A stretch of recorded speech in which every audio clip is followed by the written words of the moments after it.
Alors aujourd'hui, je vais répondre à la question suivante. Qu'est-ce que c'est que le voyage astral?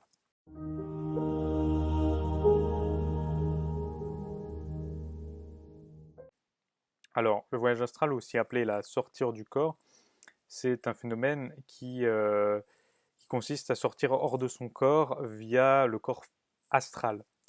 Donc sortir en astral. Si vous voulez, on a différentes couches qui se superposent et qui forment des différents corps en fait. On a le corps physique, c'est le corps concret, celui qu'on arbore actuellement. Ensuite, on a un corps immatériel, qui est un corps de lumière, c'est le corps astral, et qui nous permet de sortir en astral chaque nuit, du moins théoriquement. Ensuite, on a le corps éthérique, et puis d'autres corps, je pense qu'on a 7 corps, je ne sais plus exactement. Et donc, l'idée du voyage astral, c'est de sortir hors de son corps via le corps astral, et on pourrait donc théoriquement sortir en conscience et pouvoir voyager n'importe où dans le monde et même dans des dimensions parallèles et aller dans l'univers en entier. Donc voilà. Euh, Maintenant, est-ce qu'il faut y croire? Est-ce qu'il ne faut pas y croire? C'est une question que j'aimerais élucider aujourd'hui dans cette vidéo. Je vais donner mon avis qui est purement subjectif.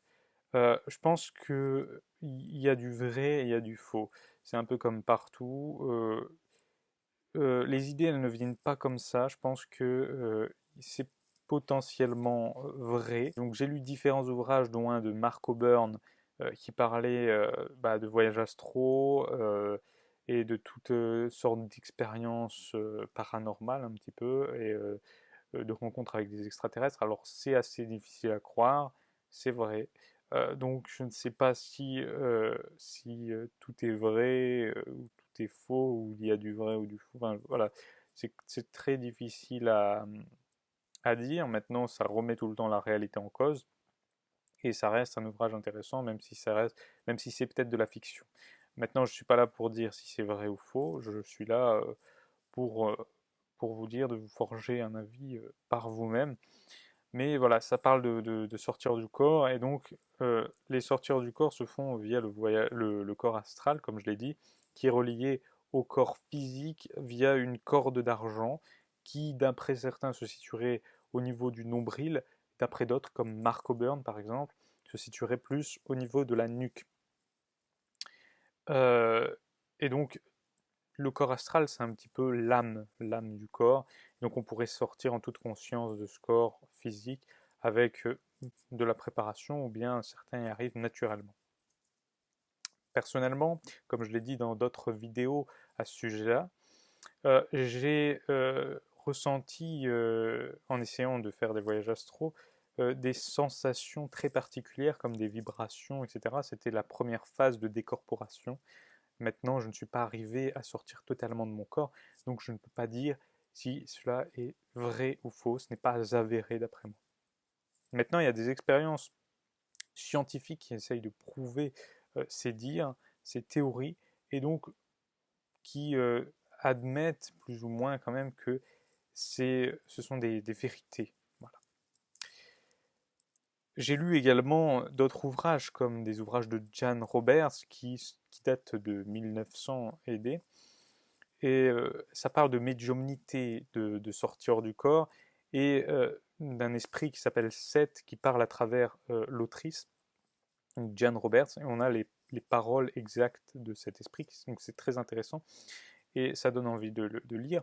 Et ce qu'il enseigne un petit peu à travers ces paroles sont, enfin, m'a profondément marqué et remet en cause toute la réalité. Donc si ça vous intéresse, le livre c'est Seth, et c'est Jan Roberts qui l'a écrit.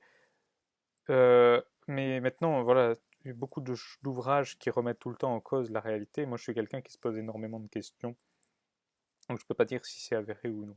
Maintenant, la meilleure façon de le savoir, c'est de l'expérimenter par soi-même, et c'est ce que j'ai essayé durant de nombreuses années. Maintenant, aujourd'hui, j'essaye plus vraiment. Pourquoi? Parce que il faut une très bonne préparation. Autrement, on est voué à l'échec, et ça devient périlleux parce que ça peut, d'après ce que j'ai cru entendre à droite à gauche, après ça reste la théorie à mes yeux. Ça peut être dangereux, on peut avoir des attaques mentales, et donc il vaut mieux bien se préparer, se protéger, etc. Donc moi, j'ai d'ailleurs eu des attaques mentales. C'est pour ça aussi que j'ai arrêté. Maintenant, aujourd'hui, ça va. Mais je pense qu'il faut une bonne préparation.